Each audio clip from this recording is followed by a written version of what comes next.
تولید چند صورتوں میں جائز نہیں ہے، وہ میں بتا دیتا ہوں تاکہ جو جائز صورتیں ہیں وہ خود بخود سامنے آ جائیں گی۔ کسی عورت کا اس نیت سے حمل روکنا کہ خرچہ بڑھ جائے گا، کھلائیں گے کیسے اس کو، جیسے کہ آج کل اکثر یہی دیکھا جا رہا ہے کہ بچوں کی اسکول کی فیسیں بھرنی ہیں یا ان کا خوراک کا خرچہ بڑھ جائے گا، اس نیت سے حمل روکنا حرام ہے۔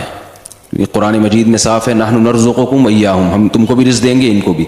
اور رزق کا مطلب صرف روٹی نہیں ہوتا، زندگی گزارنے کے جتنے ضروری لوازمات ہیں وہ رزق مفہوم میں داخل ہے۔ تو بچہ جب دنیا میں آتا ہے تو اللہ کی مخلوق پہلے ہے، والدین کی اولاد بعد میں، تو اس نیت سے اگر کوئی حمل روکے گا تو وہ حرام ہے، ناجائز ہے۔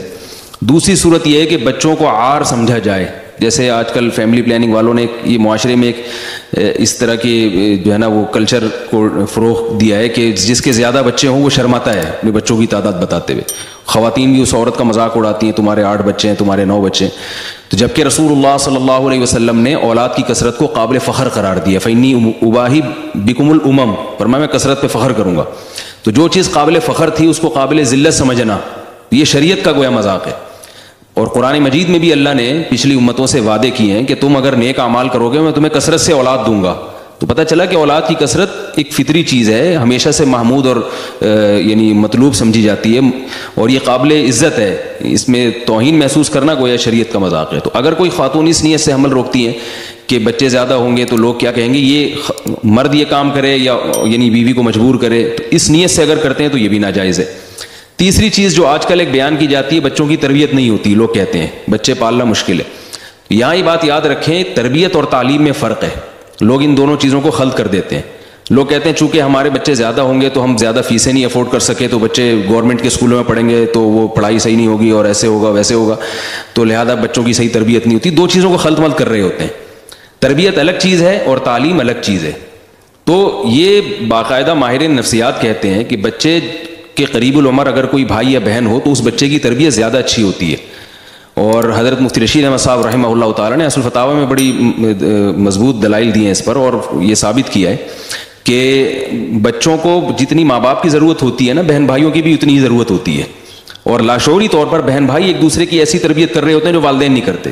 تو یہ فلسفہ غلط ہے کہ بچوں کی تربیت مشکل ہے، بچے زیادہ ہوتے ہیں تو تربیت ان کی اچھی ہوتی ہے۔ بہرحال ابھی چونکہ موضوع نہیں ہے، اس پر بہت کچھ کہا جا سکتا ہے۔ تو یہ تیسری چیز ہے، اس نیت سے حمل روکنا یہ بھی بیوقوفی ہے کہ تربیت نہیں ہو سکے گی۔ پہلے تو بچوں 8 8 9 9 10 10 12 12 بچے ہوتے تھے، ماشاءاللہ سب کی تربیت ہو جاتی تھی۔ اب جو ہے وہ 1 2 بچے ہوتے ہیں، وہ لاڈ پیار میں بگڑ جاتے ہیں۔ چوتھی چیز کیا ہے، یعنی یہ تو وہ 3 چیزیں ہیں جن کی وجہ سے حمل روکنا غلط ہے۔ باقی اگر کوئی اس نیت سے حمل روکتا ہے کہ بچے سنبھالنا مشکل ہو رہا ہے، بھئی ایک بچہ ہو گیا فوراً دوسرا ہو گیا فوراً تیسرا، تو ایک ماں کے لیے سنبھالنا مشکل ہو رہا ہے، 2 2 3 3، ایک وہاں سے روتا ہے فوراً دوسرے کی بھی جیسے گھروں میں ہوتا ہے، تو بھئی اس نیت سے کوئی وقفہ کرنا چاہتا ہے کہ 1 2 سال کا ہو جائے یا 3 سال کا ہو جائے، تو تھوڑا سا بچوں کو سنبھالنا، تربیت الگ چیز ہے، سنبھالنا ایک الگ چیز ہے، بھئی سنبھالنے میں آسانی ہو جائے گی۔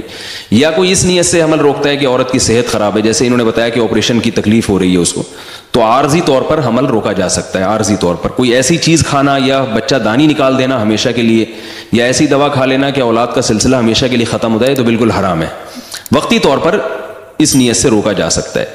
اور تیسری کیا چیز ہے، جیسے میں نے بتایا صحت ہے، دوسری چیز ہے صحت، اور تیسری چیز ہے کوئی ویسے ہی بچے نہیں چاہتا، باپ والدین ایسے ان کو اولاد کے چاہتے ہی نہیں ہے کہ ہمارے اولاد ہو، ویسے ہی کوئی یہ نہیں کہ ان کو خرچے کا خوف ہے کہ بھائی میں ہلکے پھلکے زندگی گزارنا چاہتے ہیں، اولاد کی ٹینشن ہم پالنا ہی نہیں چاہتے، تو شریعت ان کو ترغیب دیتی ہے کہ بھئی اولاد پیدا کرو، یہ بہت بڑی برکت ہے اس میں۔ رسول اللہ صلی اللہ علیہ وسلم نے فرمایا تزوج الودود الولود، ایسی عورت سے نکاح کرو جس کے خاندان میں زیادہ بچے پیدا ہوتے ہوں۔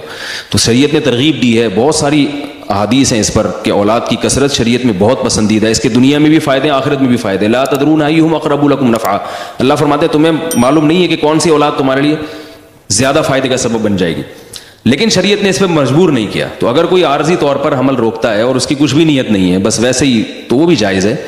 ہاں برکت سے محروم ہوگا مگر اس کو گناہ نہیں کہیں گے۔ تو اگر صحت کے حوالے سے کوئی حمل روکنا چاہے تو بھی جائز ہے، ویسے ہی روکنا چاہے کہ بھئی مجھے اولاد چاہیے ہی نہیں تو بھی جائز ہے، لیکن یہ تمام تدبیریں عارضی ہوں گی۔ دائمی تدبیر اختیار کرنا، جیسے مرد نس بندی کر لیتے ہیں، یہ بھی حرام ہے، یا عورت بچہ دانی ہی نکلوا دے، یہ بھی حرام۔